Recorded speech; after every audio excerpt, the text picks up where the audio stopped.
Today, I am delighted to speak with Sanal Bhanu Rajan. Sanal, you are a thought leader and international speaker on spirituality and mind transformation.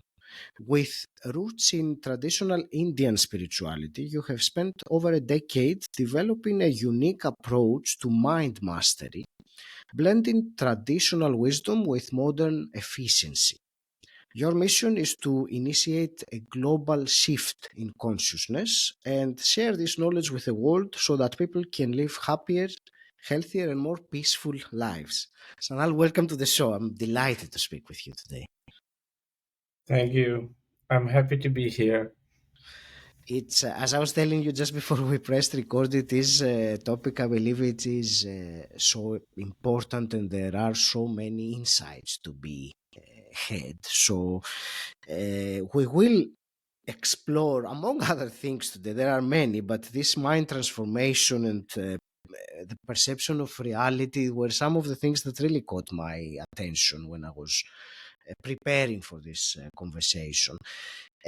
Before we go there, can you share a little bit more about your journey? Maybe a key defining moment in your journey so far that changed everything for you towards Mm. what you're doing at the moment.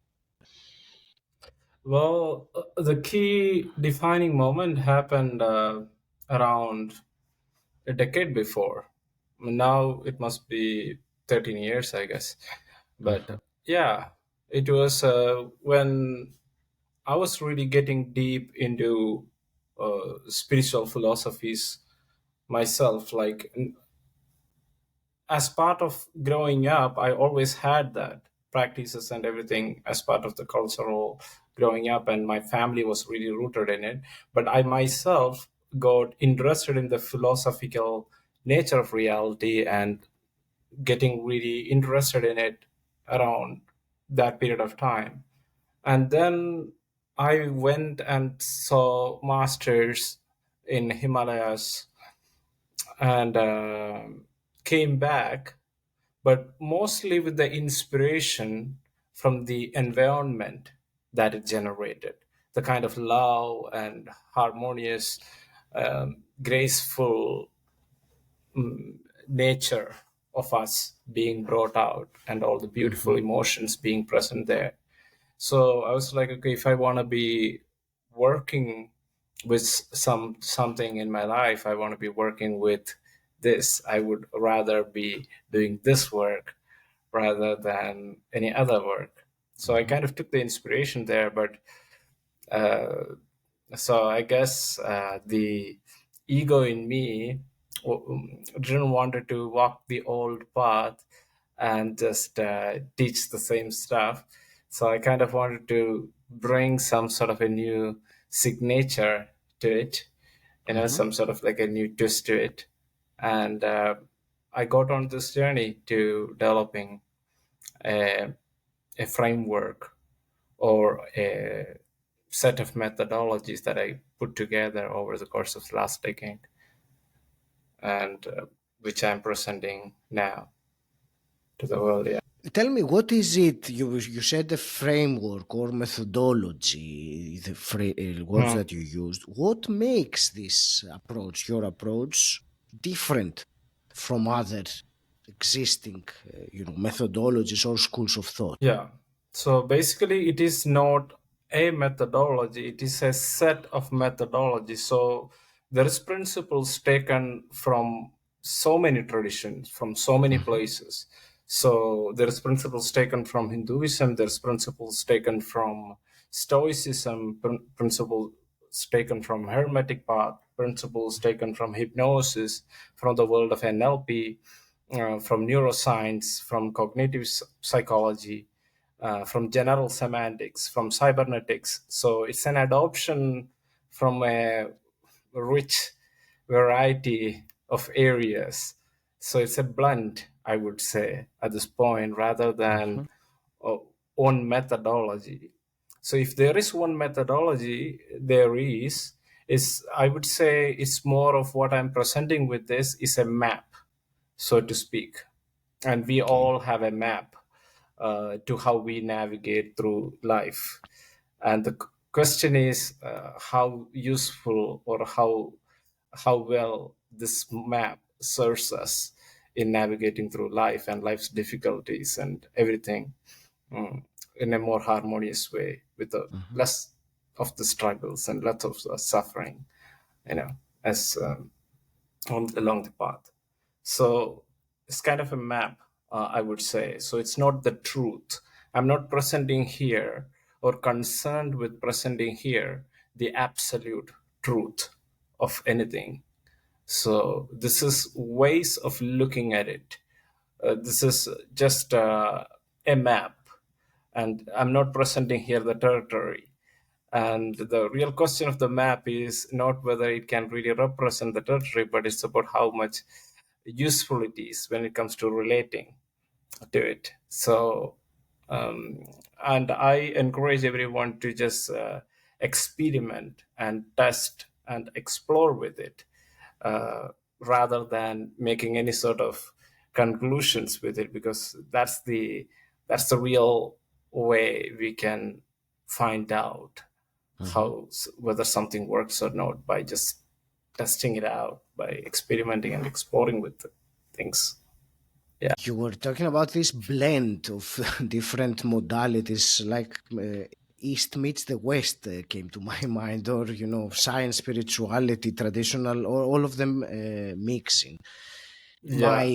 My question, and I appreciate what you said, that you are. It is about the map rather than describing the absolute truth.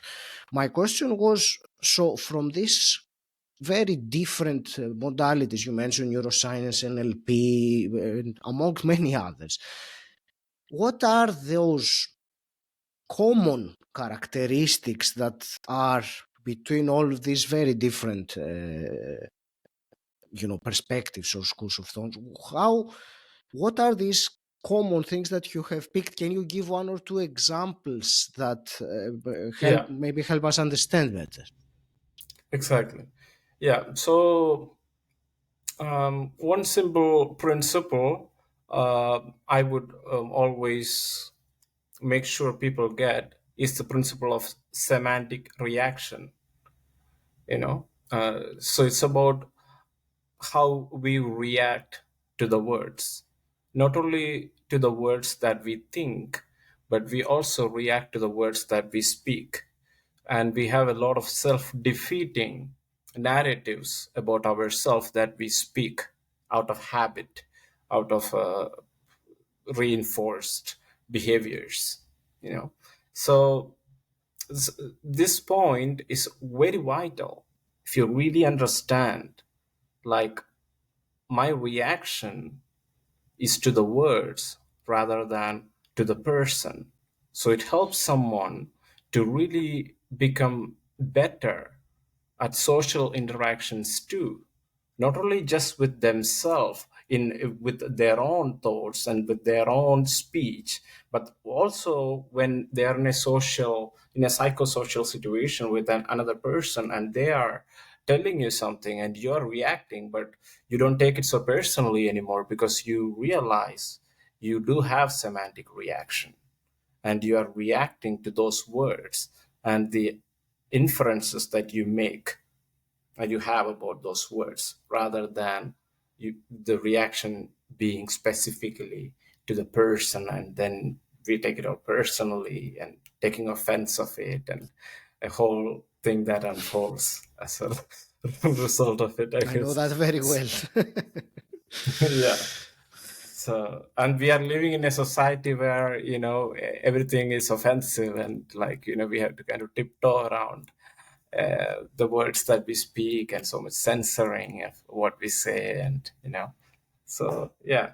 So just like having awareness to these kind of principles, for if someone just in generally interested in improving themselves, or just improving their uh, spirituality or something, they are not going to go into fields like cybernetics and general semantics to find valuable nuggets. So that's the thing. The point is that we are all going to look in certain directions, but every places, they all have valuable nuggets, and you don't have to get the whole thing, just that little piece, and you bring that out from that is already powerful, making powerful shift in your life. Just like one principle from one modality, really fierce, just with fierce intentionality bringing into your being, it changes things, just yeah. So you, I don't even expect all the people to get all the things even right. It doesn't matter. It's just a thing of just something is gonna just click, and just few of the pieces they get it right, it just already makes a huge generative sort of snowball effect over the course of the time. I will ask you more about this because I think it's very important, and we'll discuss about some maybe practical ways you can, because it's one thing to talk about having awareness to your reaction to the words that you say in your internal dialogue, or someone else says, but actually practicing it, doing it, and detaching from this identification with, or this unconscious, if you want, most of the time reaction. That's not necessarily the same. And actually, I'm going to ask you that now because it's relevant. I don't want to skip a subject. So, can you offer some practical way one can, as you said, gain more awareness on this semantic reaction to the words as you were describing? Okay. So, semantic reaction, the way I utilize it is through explicitly asking questions with internal dialogues. So, for example, um, one of the principles that I encourage everyone is to identify with the I that creates. So, taking that creator frame. Mhm. So, if I'm taking that frame, then I would be asking the question. Let's just say I'm feeling anxiety, or I'm feeling a lot of sadness. So I would just be asking myself, what am I creating right now? So I'm going to have a semantic reaction to those words that I'm using. Now I'm asking the question, so that I'm going to semantically react to the question, and that creates an internal orientation within. It creates a certain sense of a direction, Mhm. and that's what we need, because where attention goes, energy goes there, and that thing will grow. So the moment you ask a question like, okay, what am I creating? Or let's just say, what am I choosing to create right Mhm. now? So you're asking a question like that, it creates an orientation of you being in your power. This is a concept from Stoicism, the ring of power, where you bringing the principle inside. So you're bringing the power within by taking ownership of it. So all of these goes within, because every question has presuppositions hidden within. So the presuppositions within the question will naturally create the right orientation, just as the mind simply is willing to even look into to consider the question at all. So so that's one way of using it. So semantically you Mhm. can also change your personal narratives. That's another thing. So in psychology we speak about the core self, the autobiographic self, and the proto self. So in that, the autobiographic self is what we in spirituality put it in a simple word as ego. So autobiographic self, the definition is the stories that you are telling to yourself to make sense of yourself in the world, you know. So these stories are through which you understand also yourself, like as on a personal level. So the thing is, very seldom we really pay attention to the narrative, to the stories that we are sharing with people, and how, whether it really serves us in life or not. We don't really. take personal narrative as a real thing. We just kind of think like we are just describing things Hmm. about reality, but it really matters because you're going to semantically react if you are just describing yourself as a victim in life, uh, and just like create an instant disempowerment, like losing your groundedness in the moment. So just making habits of noticing the habitual way of your description of your own reality to people, and seeing, taking a note of them, and seeing if it's not serving you, just making an upgrade to that personal narrative, but not by Hmm. completely telling something that you don't even feel connected to, but like really tapping into that story and looking at what are the strengths that you brought into that situation that allowed you to handle that situation, for example, Hmm. and allying with your own strengths there, and changing the narrative like that, and seeing when you are saying that, like you can even try it on in front of the mirror, say the old story and say the new story, and see how do you feel within as you say both of these versions, and making a commitment. So you can say, I'm choosing to make a commitment to doing this way, so every word matters. It's about like choosing, making an upgrade in your semantics, in the way you describe, so it becomes huge. So it's not just about simply battling out thoughts and just being in the thought free space, because thoughts are going to be there and you have to communicate through the world in those world through words, and Hmm. that's not going to change. So it's better to pay attention to these kind of areas and develop those areas so you can give the dividends pay off in a big way, Hmm. and you're approaching it in a different way rather than mind as the enemy and just being free of the mind being the goal, the go-to goal, and just instead of that. Yeah. Thank you. There is, I will repeat one question that I got from your comprehensive answer. There was one question to ask ourselves. I think you said it, what am I creating right now? And I take that as a very powerful question that can instantly create a shift inside our mind, and with uh, other consequences that will follow. So that I took personally as, I think, a very practical, and it's simply a question, but has I understand how you meant about the taking ownership and being from the creator point of view rather than the victim point of view. Um, Sanal, there is something I, I wanted to ask you, since you mentioned the map earlier, and Mm. so assuming that we're talking about the map, and I will use the words spiritual growth. I hope that is accurate enough in what it represents, because it's not always easy to describe that.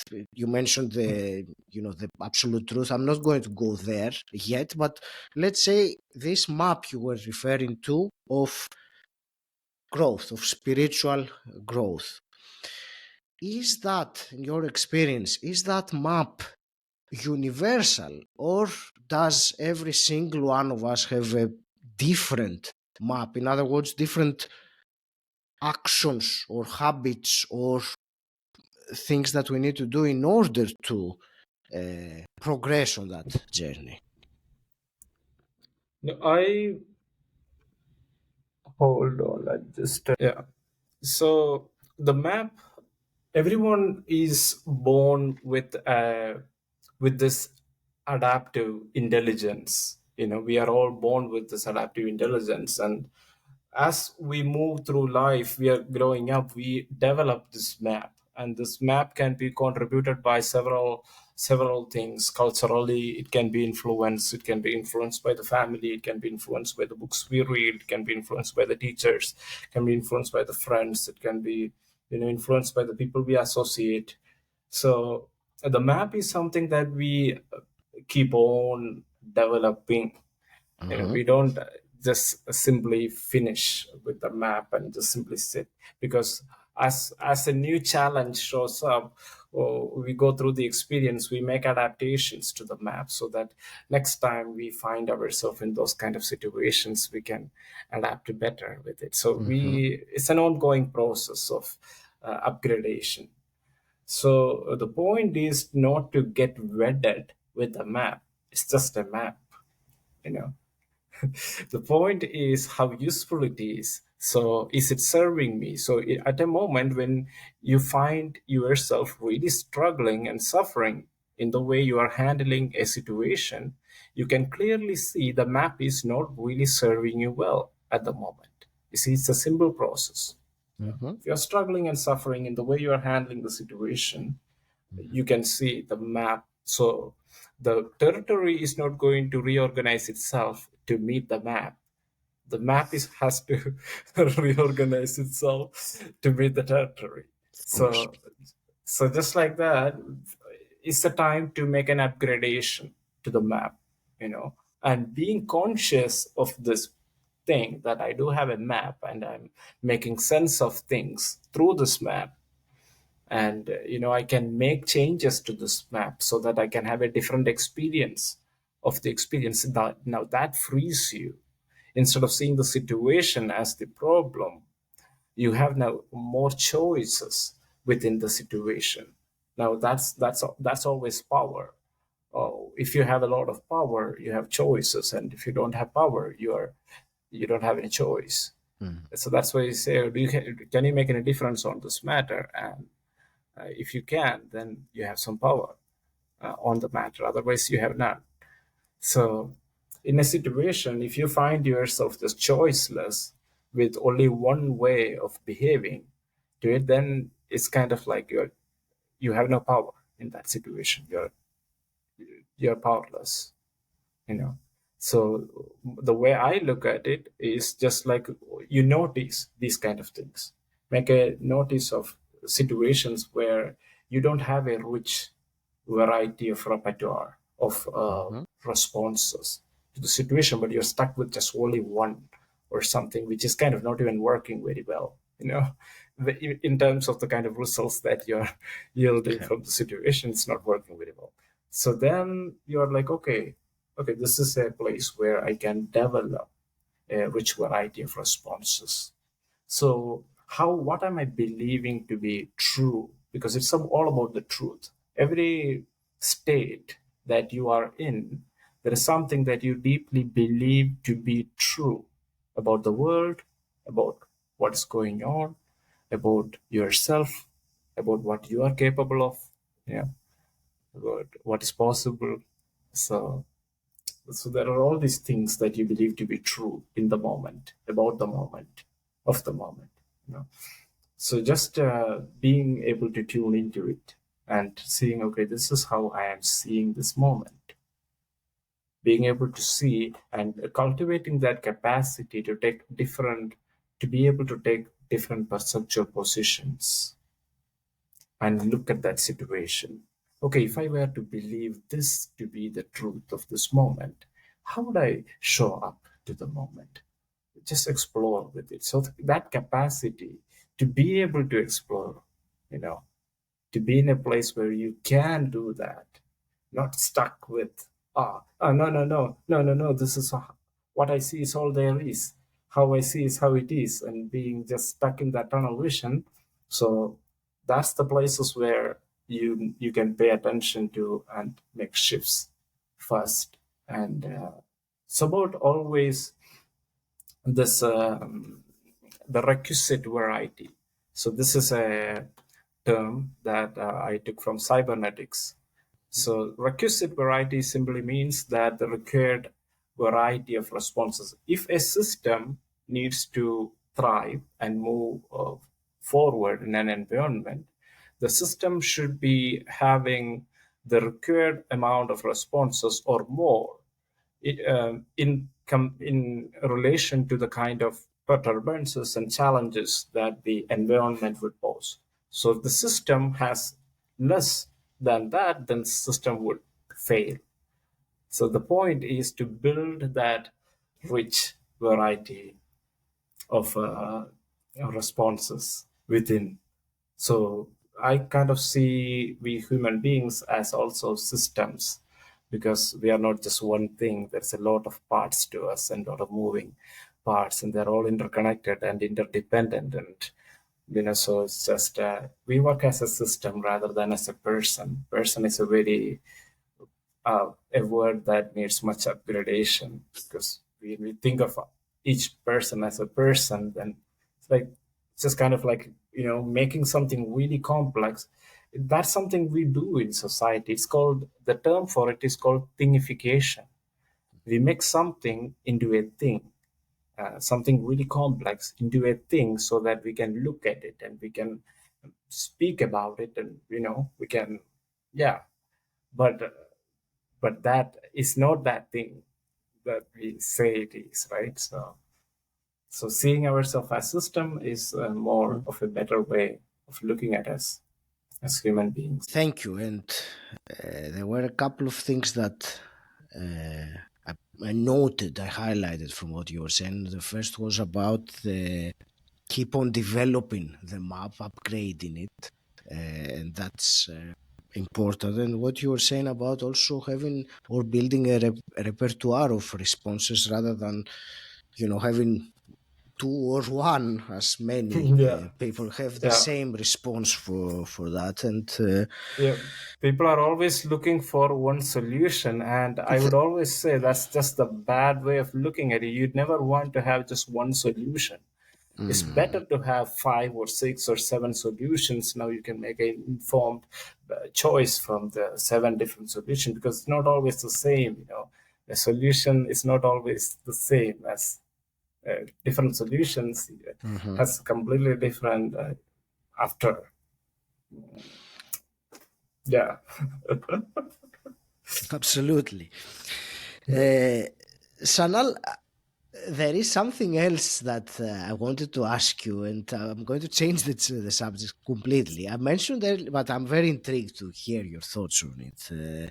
When I gave the introduction of you in the beginning, I said that your mission involves making an impact and initiating a shift in consciousness. So I wanted to ask you, how do you envision this shift happening on a global scale? Well, this shift happening on a global scale is when, of course, the methodology or the framework is at a point where it is spreading to more people, Hmm. where people are not so much truth obsessive in the society, because we have been fed into this whole truth trap, I would say. So all sort of truths being shared in news and media, and the thing is, they have impact. They do have impact, real impact on individuals watching it, their ground of being. They are operating from the shaping of their phenomenology, within. So they are doing a lot of stuff, and it can really alarm the threat response system, and can take away someone from their groundedness. And now they are operating in a far less, uh, operating from a place where they are not having access to so much of who they are, and Hmm. so much of what they are truly capable of, in of things, that wisdom and understandings and capabilities that they have learned. They just don't have it, because they're operating from a place where there's this whole fear mongering is just going on.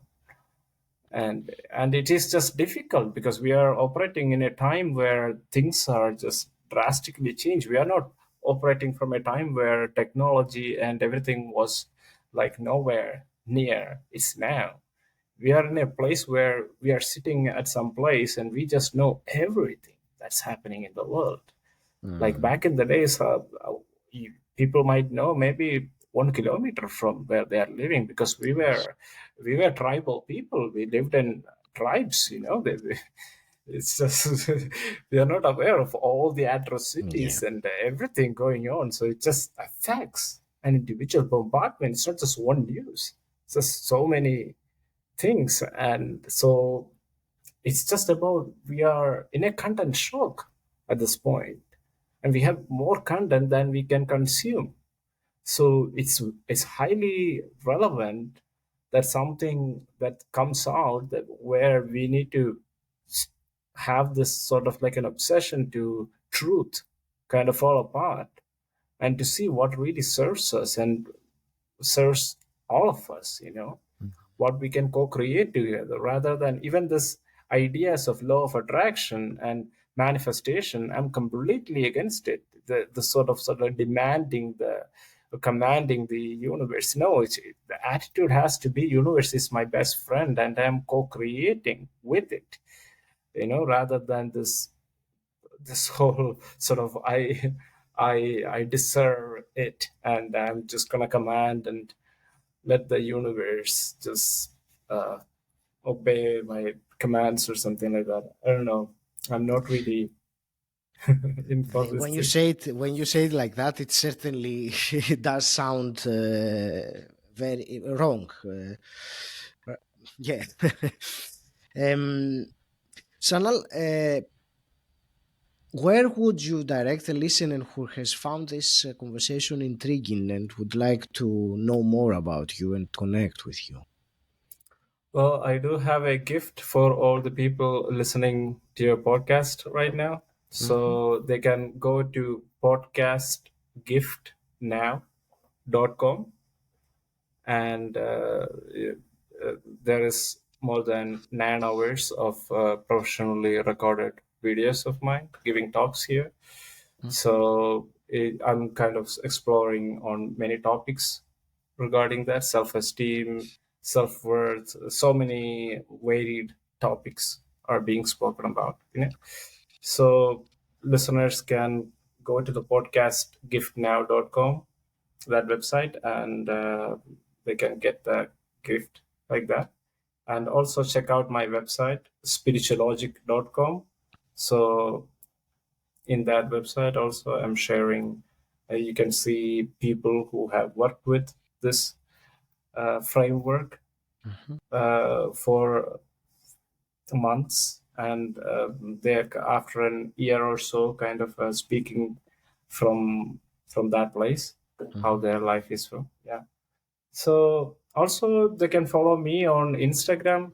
My Instagram is wisdom with Sana, and also my YouTube is the same, wisdom with Sana. Thank you. Well, I want to thank you very much for this insightful, I believe, conversation and what you shared with us today. Uh, I want to wish you all the very best with this mission that you are on. It is so important, especially in these times that we're on. So, all the very best from my heart with that. Uh, I would like to conclude with asking you for some actionable parting wisdom. So, what's one piece of advice or some simple practice that the listener can start incorporating right now into their lives to the point, to the purpose of what we were discussing today? So I would emphasize it's a simple practice, uh, the practice of groundedness. So for me, groundedness is the state that emerge when you are grounded in certain set of ideas. So these ideas are: I am okay. Whatever happens, I'm okay. Whatever I say, I'm okay. Whatever I do, I'm okay. So this, and just feel connected to this idea. So it depends on persons, uh, how deep they feel connected, but as they uh, say the words again and again in the mind, they will Mhm. notice the semantic reaction kind of growing stronger, you know and it should be fairly most people just easily feel connected to those ideas. It comes naturally to us, you know. So whatever I do, I'm okay. Whatever I say, I'm okay. Whatever happens, I am okay. So really being grounded in these ideas, it creates a really strong sense of groundedness within. And when you're operating from there, you have access to almost all of your capabilities, and you make decisions on your feet, and you you're able to harmoniously and gracefully engage with life, and able to show up and meet the moments from at your best.